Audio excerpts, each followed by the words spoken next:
हमारे साथ हैं और विकासशील इंसान पार्टी के प्रवक्ता नीलाभ शाही भी जुड़े हैं। इसके अलावा राजनीतिक विश्लेषक इंद्रभूषण कुमार हमारे साथ जुड़े हैं। आप सबका बहुत बहुत स्वागत इस चर्चा में। शुरुआत बीजेपी से करते हैं। संजीव मिश्रा जी, काफी गंभीर आरोप लग रहे हैं और आरोप सीधे तौर पर यह लग रहा है कि हनुमान चालीसा का जो पाठ हो रहा था, वो जो आयोजन किया गया था, उस आयोजन की मंशा ही बहुत खतरनाक थी। उस आयोजन की मंशा ही थी कि दंगा भड़का दिया जाए, हिंसा भड़का दी जाए और आग को सुलगाया जाए वहां पर। और यह आरोप कोई और नहीं, विपक्ष तो बाद में लगाएगा, खुद आपके ही खेमे से मंत्री ने लगा दिया आरोप कि यह आयोजन जो था एक मकसद से किया गया था कि हिंसा भड़क जाए वहां।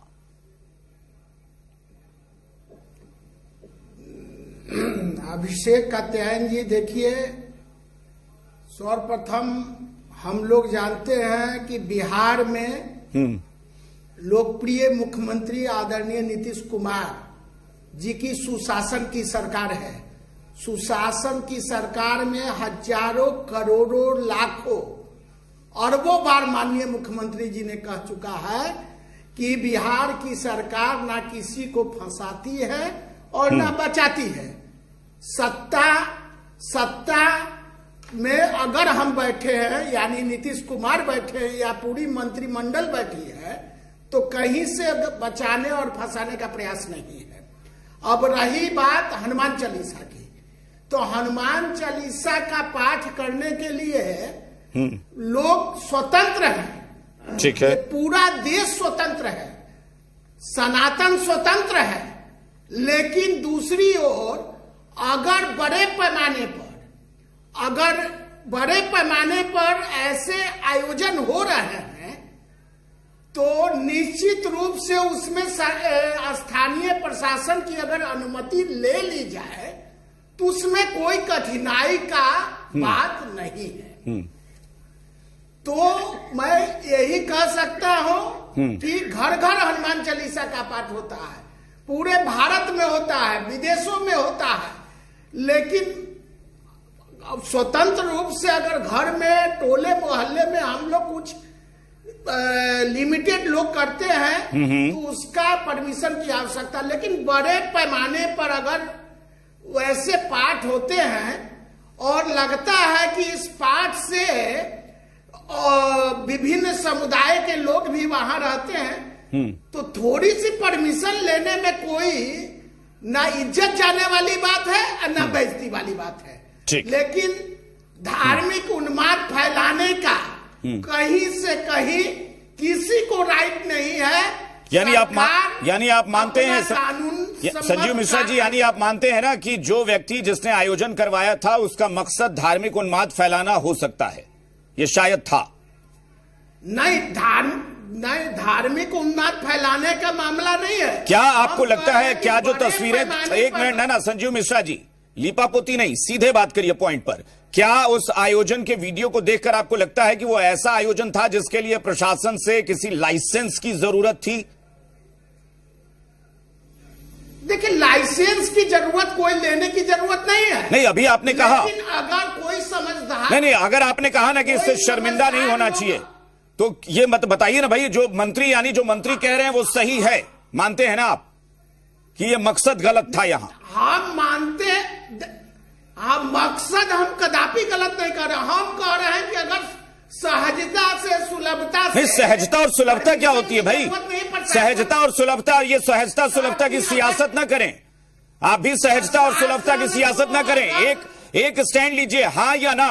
मंत्री ने जो कहा वो सही, मंत्री ने जो कहा वो सही या गलत? अगर लीपापोती, संजीव मिश्रा जी, लीपापोती मत कीजिए, लीपापोती ना करें, हाँ या ना में बताइए, मंत्री ने जो कहा वो सही या गलत? सही या गलत? आपके जी न्यूज बिहार झारखंड पर बेबाक टिप्पणी के लिए बैठे हैं, लीपापोती करने के लिए नहीं बैठे। नहीं तो बताइए सीधे ना, नहीं तो आप सीधे बताइए, जो मंत्री ने कहा वो सही या गलत? मंत्री ने जो कहा वो सही या गलत?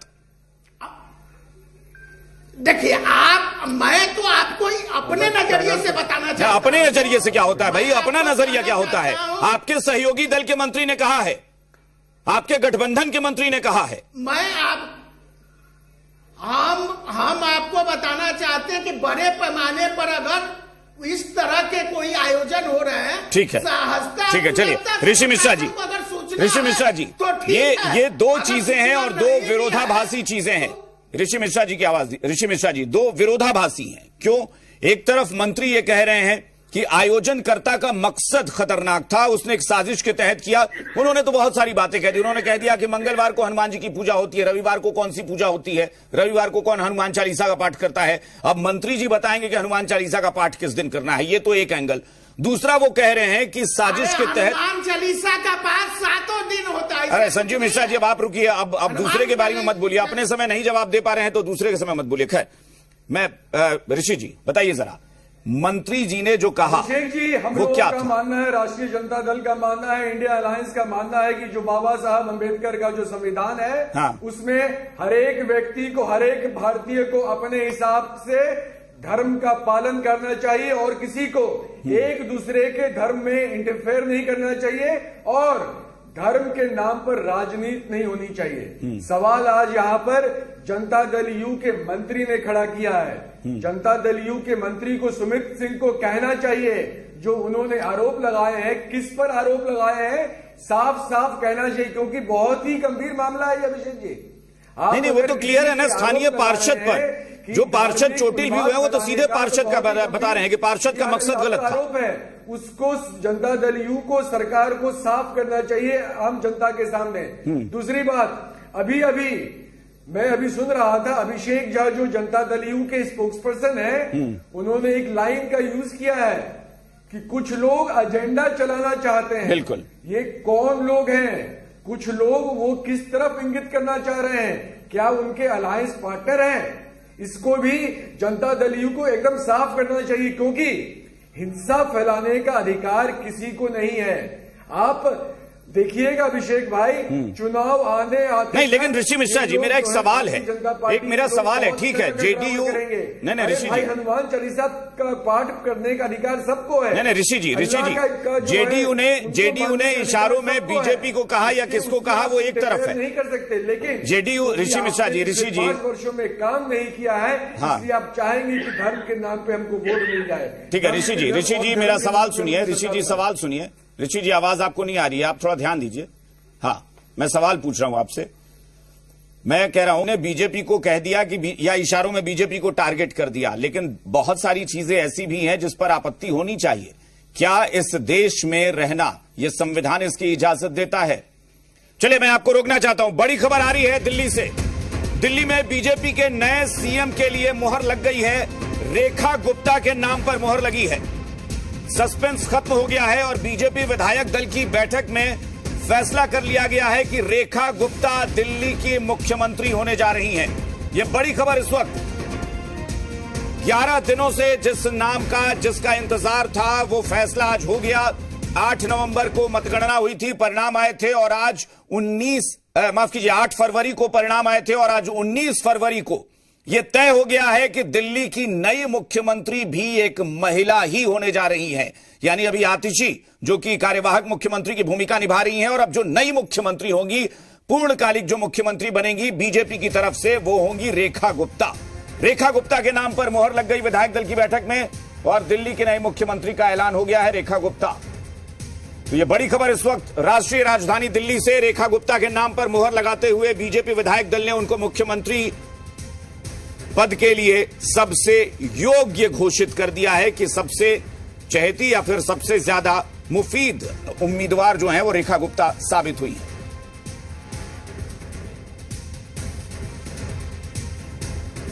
तो औपचारिक ऐलान हो गया है रेखा गुप्ता के नाम का, दिल्ली की नई मुख्यमंत्री के तौर पर रेखा गुप्ता के नाम का ऐलान। और ये तस्वीरें, आतिशबाजी शुरू हो गई है, पटाखे फोड़े जा रहे हैं। रेखा गुप्ता के नाम के ऐलान के बाद दिल्ली को एक बार फिर से महिला मुख्यमंत्री मिलने जा रही है और ये दिल्ली का बड़ा जबरदस्त ये रहा इत्तेफाक। इससे पहले आपको देखिए कि अभी आतिशी जो हैं फिलहाल कार्यवाहक मुख्यमंत्री के तौर पर काम कर रही हैं। इससे पहले 15 साल तक दिल्ली में शीला दीक्षित मुख्यमंत्री के तौर पर काम कर चुकी हैं।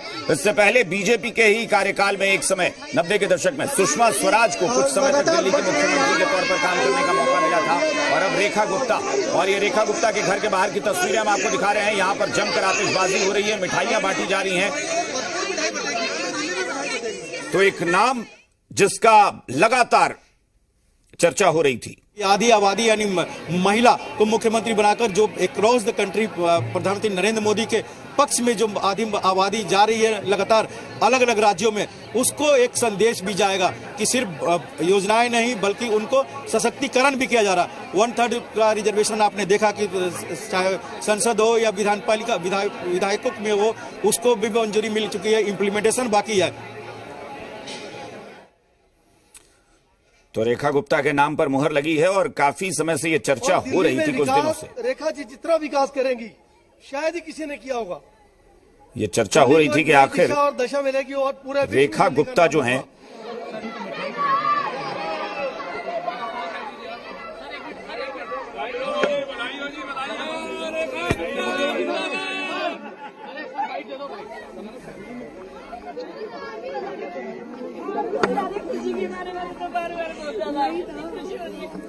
तो रेखा गुप्ता के नाम पर मुहर लग गई है और रेखा गुप्ता जो है इनका नाम सबसे आगे चल रहा था, चर्चा हो रही थी और आखिर में दो नाम जो सबसे आगे बताए जा रहे थे, एक विजेंद्र गुप्ता और रेखा गुप्ता। और कुछ देर पहले ही मुश्किल से मुझे लगता है आधे घंटे 45 मिनट पहले जब बुलेटिन के दौरान जी बिहार झारखंड पर हमने कहा था कि यहाँ पर ये जो है एक वैश्य समुदाय जो है, वैश्यों का जो एक बहुत बड़ा वोट बैंक है, उसको बीजेपी ध्यान में रख रही थी और बीजेपी को लग रहा था कि एक ऐसे चेहरे को बनाया जाए जो कई अलग अलग हितों को साध सके। तो एक महिला, आधी आबादी, रेखा जी जो है जुझारू है, जमीन से जुड़ी हुई नेता है।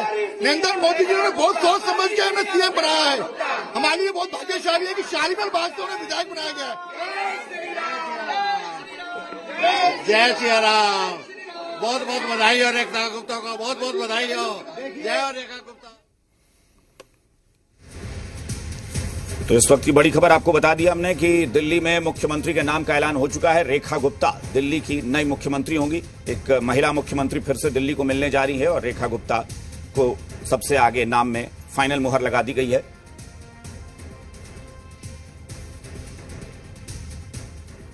चलिए अब रुख करते हैं वापस अपनी डिबेट की तरफ। हम चर्चा कर रहे थे ऋषि मिश्रा जी, मेरा चूंकि आपसे जो सवाल था वो यही था कि आपने बीजेपी को तो टारगेट किया जा रहा है कि बीजेपी ने ऐसा कर दिया या बीजेपी का एक एजेंडा हो सकता है, लेकिन सवाल यह है कि जो बातें कही गई मंत्री की तरफ से, तो फिर सवाल यह है कि सरकार ने यहां व्यवस्था क्या दी है। अगर लोग हनुमान चालीसा का पाठ करने के लिए भी परमिशन लेंगे, अगर लोग, वो तो ये तक कह रहे हैं कि उस इलाके से क्यों गुजरे ये लोग, तो ये उस इलाके और इस इलाके, ये अपने देश में ये कब संविधान ने कह दिया। अभिषेक जी एक चीज समझने की कोशिश करिए, किसी के घर में किसी भी धर्म का कोई भी धार्मिक आयोजन होता है, उसके लिए सरकार से परमिशन लेने की जरूरत नहीं है।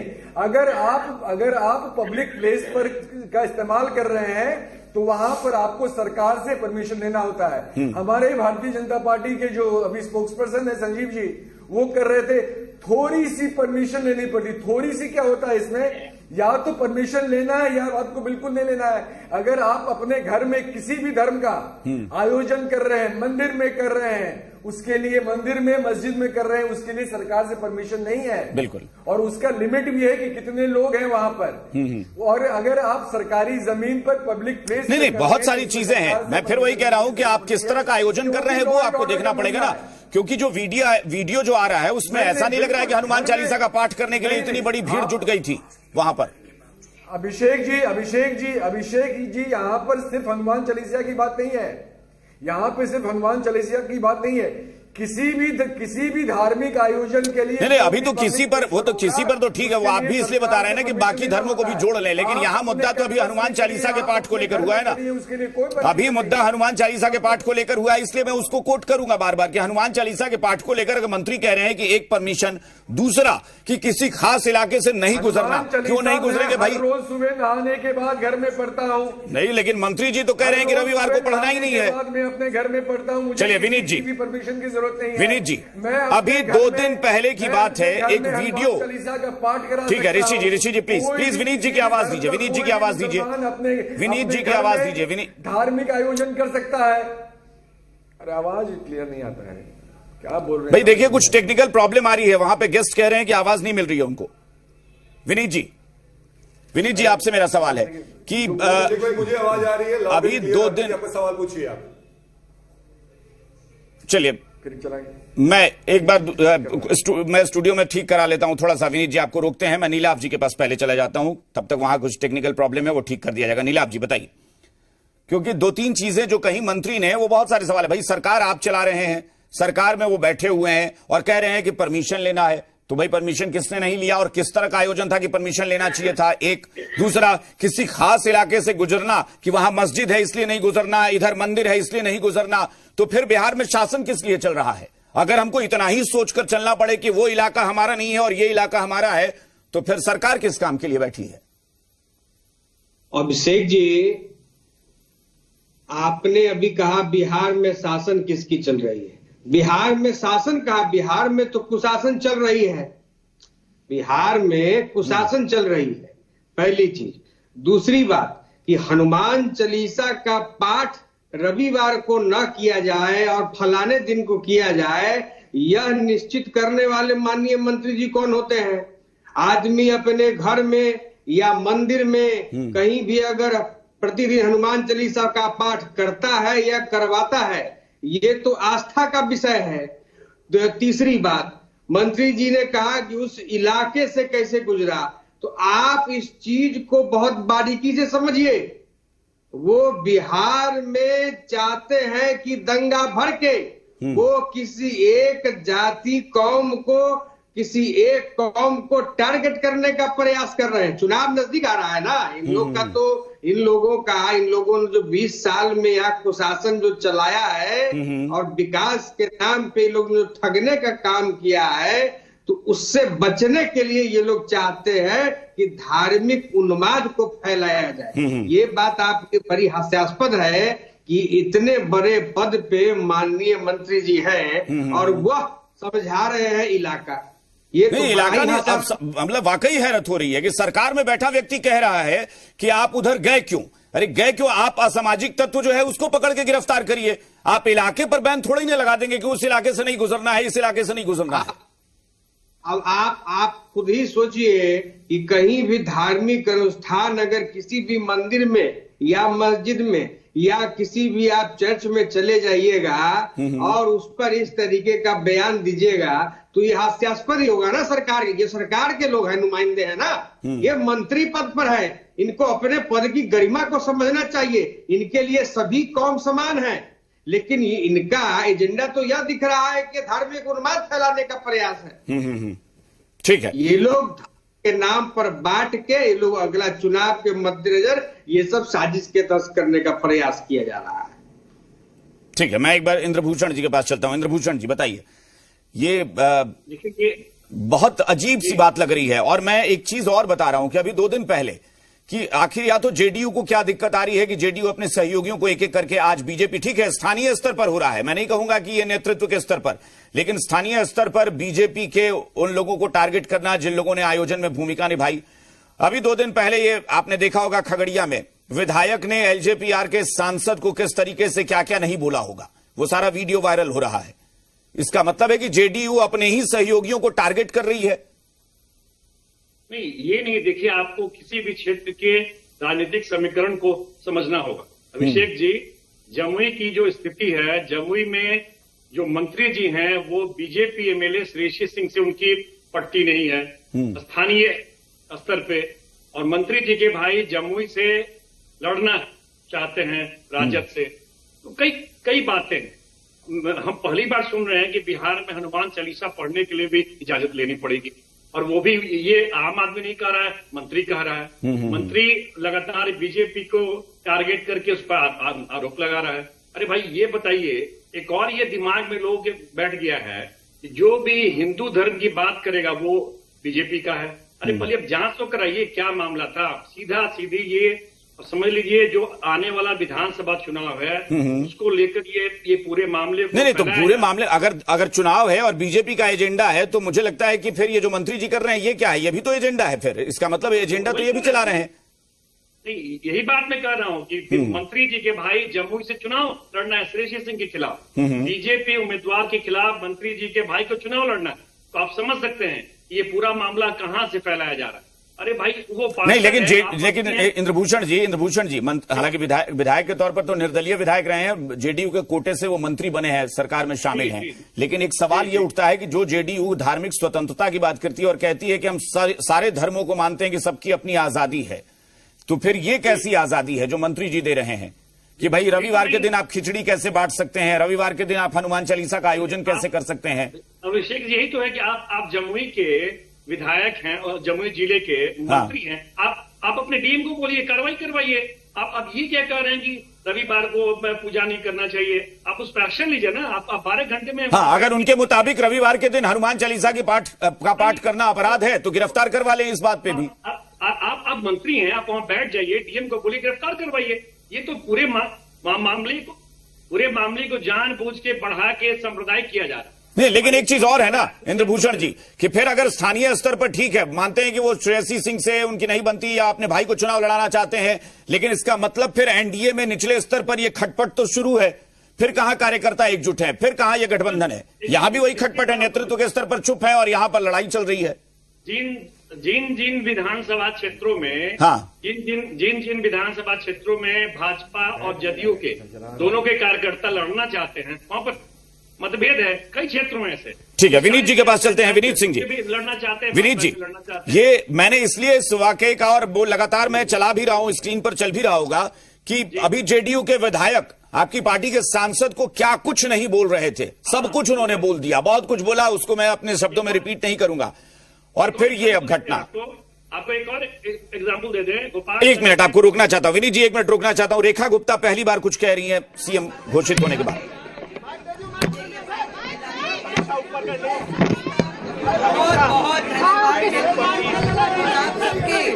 आशीर्वाद, सहयोग,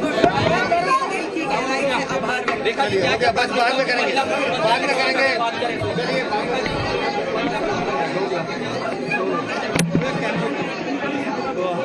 चलिए, बहुत ज्यादा उन्होंने कुछ नहीं कहा, बस उन्होंने सबका धन्यवाद किया और उसके बाद फिर बात अपनी खत्म कर दी है। मीडिया में पहली बार सीएम के तौर पर जब उनके नाम का ऐलान हुआ, उसके बाद पहली बार मीडिया में आई और उन्होंने सबको धन्यवाद किया। बहुत ज्यादा कुछ उन्होंने कहा नहीं।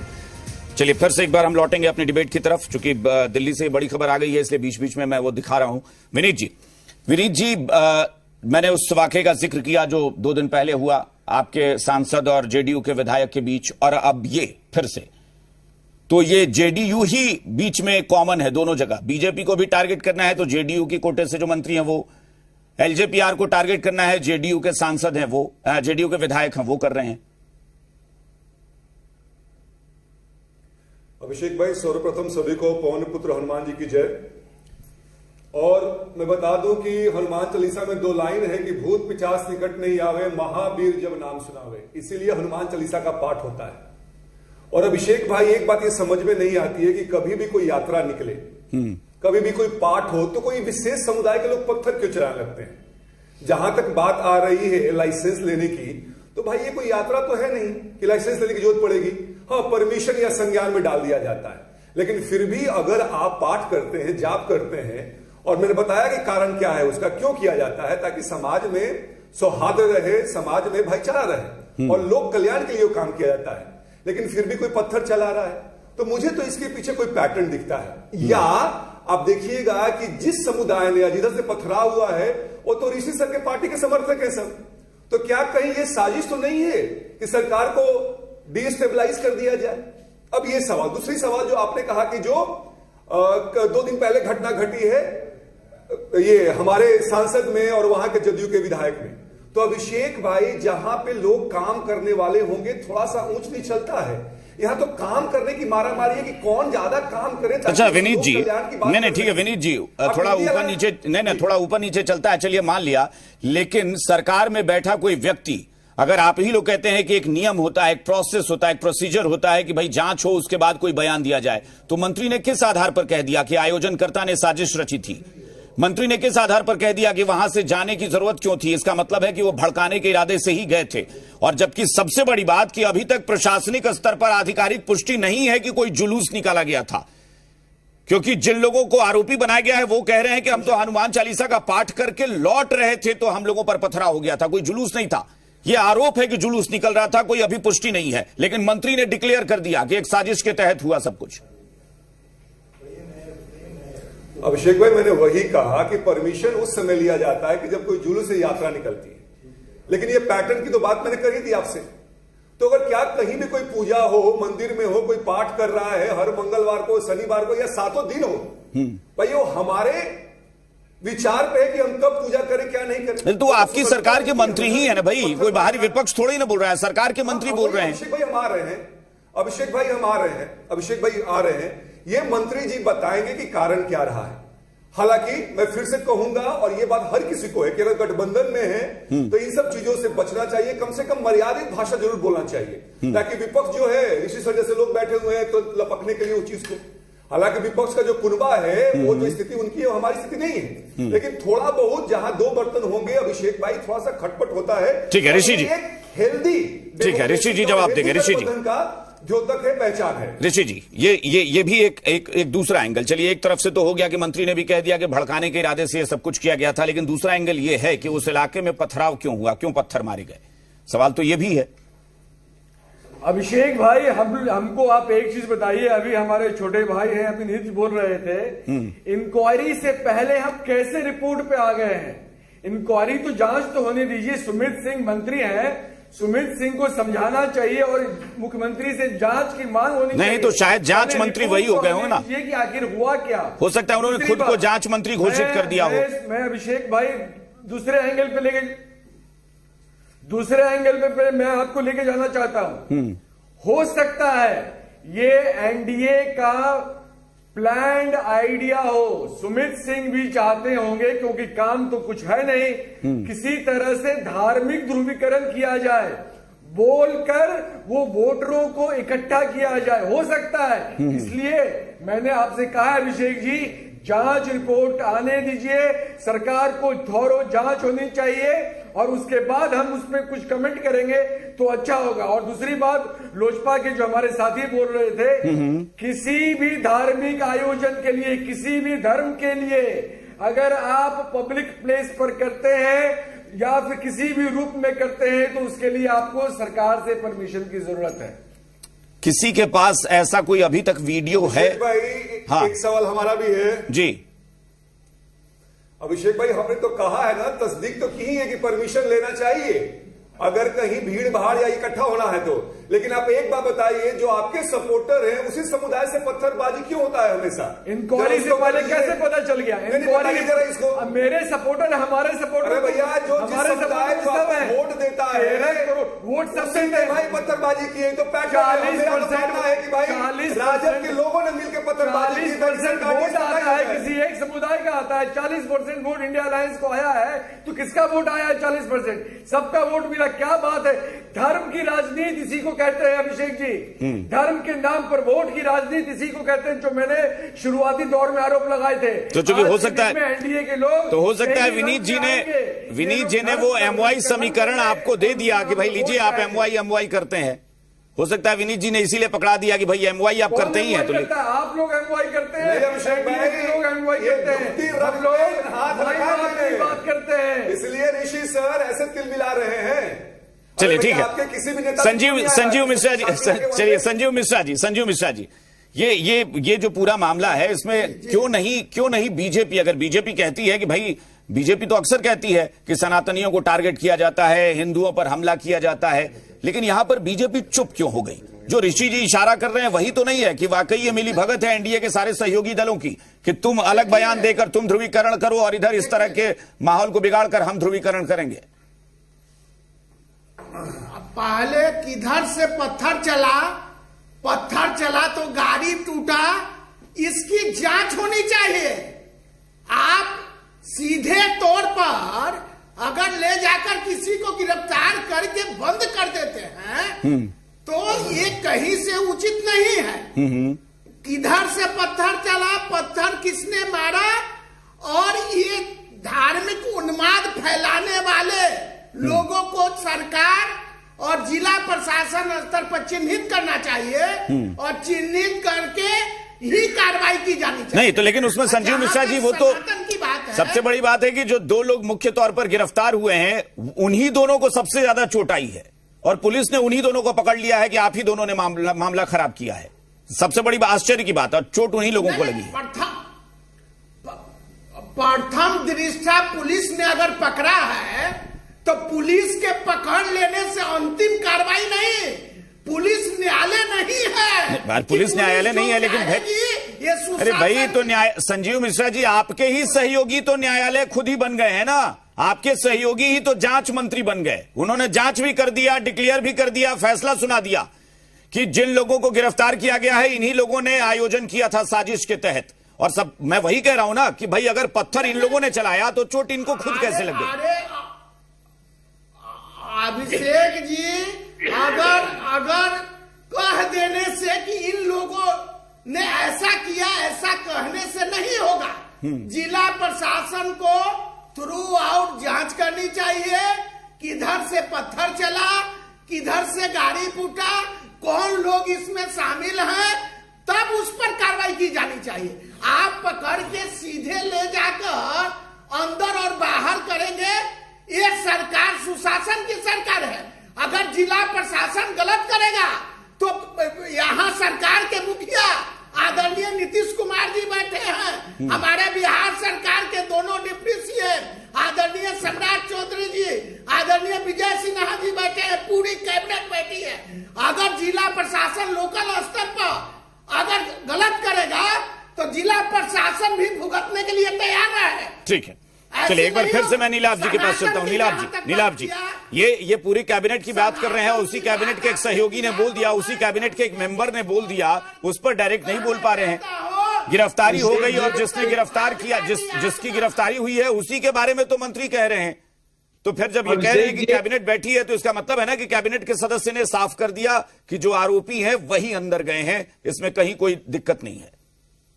अभिषेक जी, आप भी अभी आपने इनका सुना होगा, अभी बीजेपी के प्रदेश प्रवक्ता हमारे बड़े भाई संजीव मिश्रा जी, जो अभी पूरा का पूरा मुख्यमंत्री से लेकर उप मुख्यमंत्री और पूरा कुनबे का उन्होंने चर्चा कर दिया, सुशासन तक का चर्चा कर दिया, तो इन्हीं के मंत्री जी बयान दे रहे हैं ना। पहले आप अपने मंत्री जी से सवाल करिए ना। और आपके मंत्री जो है वहां अपने आप को डीएम से ऊपर समझ रहे हैं। जांच का रिपोर्ट वो पहले ही दे चुके, सारा कुछ मीडिया में उन्होंने कह ही दिया, कोर्ट भी वही है, डीएम भी वही है, सब कुछ वही। बयान तो आपके मंत्री ने दिया ना। और आप यहाँ पे सुशासन की सरकार का ढोल बजा रहे हैं। हम लोग तो कह रहे हैं कि इसकी पहले जांच हो।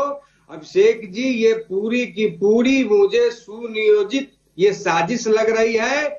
ये आने वाले बिहार विधानसभा चुनाव से पहले कैसे सांप्रदायिकता यहाँ पे फैलाया जाए, दो कौमों के बीच में कैसे लड़ाया जाए, ये पूरी की पूरी साजिश का ये आप अभी जो देख रहे हैं ये ट्रेलर इन लोगों ने दिखाया है और सब कुछ सियोनियो करवा रहा है।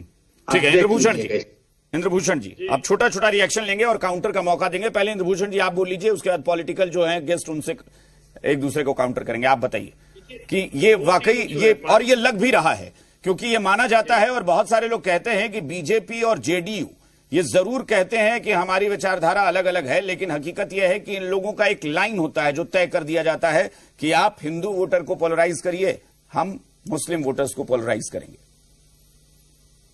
देखिए, निश्चित तौर पर अब विधानसभा चुनाव की धमक बिहार में शुरू हो गई है, उसी के हिसाब से सियासत तय हो रही है। मैंने आपको फिर कहा कि 2 दर्जन सीटों पर बीजेपी के कार्यकर्ता लड़ना चाहते हैं, जेडीयू के भी लड़ना चाहते हैं। एक ये कन्फ्रंट है। दूसरा कन्फ्रंट है स्थानीय स्तर पर कि मेरा वर्चस्व कायम रहे प्रशासन पर, डीएम नहीं, लेकिन ये तो दावा एनडीए हमेशा से करता रहा है कि हमारे कार्यकर्ता सबसे ज्यादा सहज तौर पर एक दूसरे के साथ रहते हैं। लेकिन अगर ऐसा है कि 2 दर्जन सीट आप बता रहे हैं तो वो तो समीकरण बिगड़ेंगे, क्योंकि फिर वो तो डेंट मारेगा ना, दूसरा जानबूझकर डेंट मारेगा वहां। दूसरा क्या है कि अब आने वाले विधानसभा चुनाव में अपना दबाव ऐसा बनाया जाए स्थानीय प्रशासन पर कि हमारी चले। तीसरा ये कहां से एक चला गया है कि कोई भी अगर हिंदू धर्म का कोई भी काम कर रहा है तो वो भाजपा का आदमी है। अरे आप भाजपा का आदमी है जो जिन शाह का नाम ले रहे हैं तो आप उनकी गिरफ्तारी करवाइए ना। आप ये बयान क्यों दे रहे हैं? आप इस मामले को आप भड़का रहे हैं। आप खुद मंत्री हैं, आप मामले को भड़का रहे हैं। आप जमुई बैठिए, डीएम को बोलिए जांच कराइए, उसको गिरफ्तार कीजिए। ये पूरा मामला देखिए आने वाले विधानसभा चुनाव को लेके है और स्थानीय स्तर पर जो कन्फ्रंट है वहां अपनी बात को मनवाने के लिए, अपनी बात को रखने के लिए इस पूरे मामले को फैलाया जाए। लेकिन ये जेडीयू ही कॉमन क्यों है दोनों मामलों में? मैं फिर कह रहा हूं कि चाहे वो एलजेपी-आर से हो या बीजेपी से हो, कॉमन तो जेडीयू है। दोनों जगह तनातनी जेडीयू की ही क्यों हो रही है? अरे भाई अब एनडीए में 5 गठबंधन है। हाँ। तो सीटें तो कम होगी तो जदयू की कम होगी। जदयू की कम होगी तो भाई जाहिर तौर पर एलजेपी-आर ना इंद्रभूषण जी, तो फिर ये भी सीट की डिमांड तो मांझी जी भी कर रहे हैं कि हमको ज्यादा से ज्यादा मिले, कुशवाहा जी भी करेंगे, एलजेपी-आर भी करेगी। तो या इन दोनों में होना चाहिए, इन दोनों में भी हो सकता था। दोनों ही तनातनी के मामले में या दोनों ही विरोध करने के मामले में जेडीयू ही कॉमन नजर आ रही है। वो एलजेपी-आर का भी विरोध करने वाला जेडीयू का ही नेता उठा, बीजेपी के लोगों का विरोध करने वाला भी जेडीयू का ही नेता उठा। दूसरा कारण क्या है कि अगले विधानसभा चुनाव तक बिहार बीजेपी के नेता मुख्यमंत्री नीतीश कुमार के दल पर या उन पर कुछ भी बोलेंगे नहीं। ये पहले से तय हो चुका है, एकदम पूरी तरह सरेंडर है पॉलिटिकली। इसलिए बीजेपी के लोग कहीं कुछ नहीं बोलेंगे। आप देखिएगा जदयू के लोग ही बोलते रहेंगे। बीजेपी एक मौखिक तौर पर इन लोगों ने बना लिया है। बड़ी बात कह रहे हैं इंद्रभूषण जी, इसका मतलब है कि बीजेपी ने जानबूझकर अपने आप को सरेंडर वाली पोजीशन में ला दिया है कि चुनाव तक नीतीश कुमार को फ्रंट पे रहने दो। हाँ, बस नीतीश कुमार को फ्रंट पे रखना है और उन्हीं के चेहरे पर चुनाव लड़ना है। ठीक है, विनीत जी कुछ कहना चाह रहे हैं। विनीत जी, ये जो इंद्रभूषण जी इशारा कर रहे हैं कि ये भी एक सियासी चाल ही है कि इस वक्त जेडीयू ही सबको टारगेट करेगी, सब पर अटैक करेगी, लेकिन बाकी सब चुप रहेंगे इस वक्त। नहीं अभिषेक भाई, मैं इस बात से इत्तेफाक नहीं रखता हूं जो इंद्रभूषण सर ने कहा है। मेरा अपना मानना है भाई चुनाव 8 महीने दूर है, तो कहां से ध्रुवीकरण की बात आती है। और एनडीए में जो भी 5 घटक दल हैं उनके साथ बड़ा नेचुरल अलायंस है।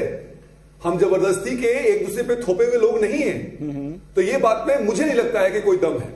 हाँ, नीलाभ भाई का जरूर है कि भाई इनके नेता तो है ना कि निदा फाजली की 2 लाइनें आती हैं कि अपनी मर्जी से कहां सफर के हम हैं, रुख हवाओं का जिधर का है उधर के हम हैं।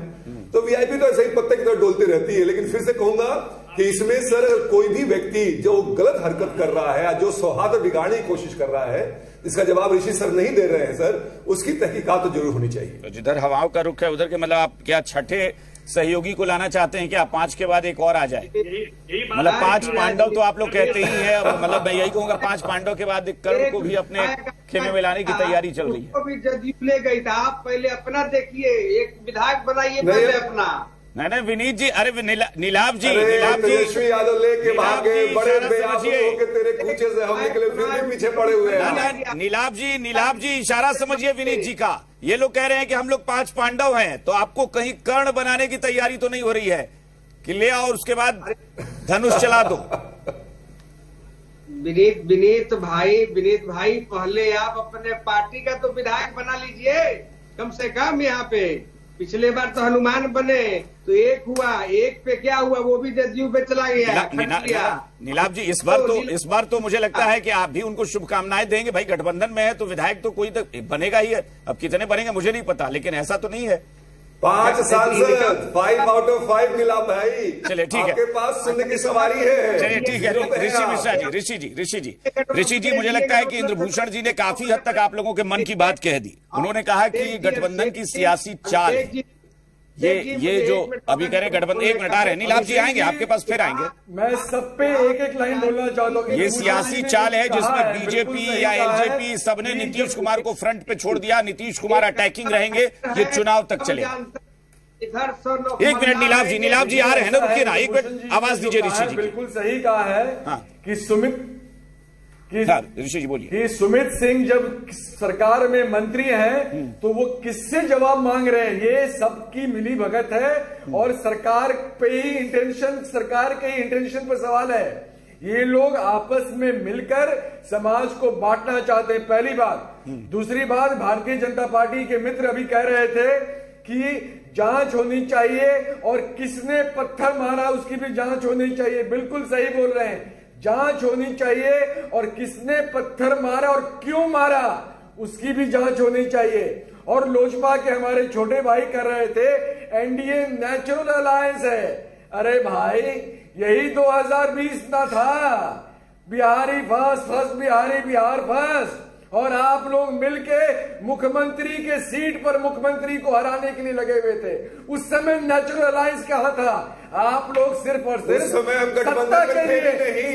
एक मिनट आज आप एक हैं। एक minute Rishi ji Janata Dal you के साथ ना पहले तो एक जगह करेक्ट कर दूं, मुख्यमंत्री चुनाव लड़े ही नहीं थे, तो मुख्यमंत्री को कहा उनकी सीट पर आप कह रहे कि हराने चले गए थे? वो मुख्यमंत्री कहां चुनाव लड़े? मुख्यमंत्री मतलब जनता दल यू। अभिषेक भाई, जनता दल यू। अभिषेक भाई, लोजपा 2020 के चुनाव में एनडीए के साथ थी ही नहीं, हम एनडीए से अलग थे। एक बार नहीं कई बार हमारे नेता ने और हम सब ने ये बात कही है, तो ऋषि मिश्रा सर को ये अपना फैक्ट सही करना पड़ेगा। वो फिर नेचुरल अलायंस नहीं ना हुए आप? नहीं ऋषि जी वो तो विनीत जी की पार्टी कई बार कह चुकी है कि आरजेडी को एहसानमंद होना चाहिए कि विनीत जी की पार्टी की वजह से आरजेडी को ज्यादा सीटें थोड़ी मिल गई। अभिषेक भाई पूछिए, अभिषेक भाई 10 सेकंड, चिराग पासवान ने जो गाली दी है। अभिषेक भाई 10 सेकंड पूछिए, क्या 2015 में जदयू के साथ राजद का नेचुरल अलायंस था या नहीं था? जो चीफ कर रहे थे बिल्कुल था नेचुरल अलायंस। अब क्या हो गया? अलग है ना आप? अलग है, आइडियोलॉजी भी अलग है, क्योंकि वो जाके डूब गए भाजपा के। नहीं तो बोलिए ना, जब बात आई तो नेचुरल अलायंस कि आप परिस्थिति हो गई। बोलिए ना, बिहार से कोई मतलब नहीं है, आपको सत्ता चाहिए। कोई बात नहीं ऋषि जी, ये बात मुझे लगता है कि जो भी ये बिहार नहीं देश का जो भी व्यक्ति सियासत को समझता होगा ना, उसको ये बात नहीं पचेगी जो आपने कहा कि 15 में हम नेचुरल अलायंस है। 20 साल एनडीए में रहने के बाद 20 महीने आपके साथ नीतीश कुमार नहीं टिक पाए थे। कौन सा नेचुरल अलायंस आपके साथ था? और 20 साल रहकर एनडीए में गए एक साथ हुआ है 77 के आंदोलन में। अरे भाई 77 के आंदोलन में लालू विरोध के नाम पर नीतीश कुमार ने तोड़ दिया रिश्ता कि लालू जी को बर्दाश्त ही नहीं कर सकते। समाजवादी हम सब हैं। अरे समाजवादी, आप जिस समाजवादी की बात कर रहे हैं तो फिर समाजवादी ना लालू प्रसाद यादव के तो विरोधी है ना। आपके नेचुरल अलायंस कहां थे वो नीतीश कुमार? अब इतनी जल्दी बार बार जनता दल यू पलटे तो हम क्या करें? इसमें सर हमारी गलती कहाँ है? चलिए नीलाभ जी कुछ कहना चाह रहे हैं। नीलाभ जी बहुत छोटा रिएक्शन। नीलाभ जी बहुत छोटा रिएक्शन, आप कुछ कहना चाह रहे हैं? बार बार वो पलटते हैं, हम कहां पलटते हैं?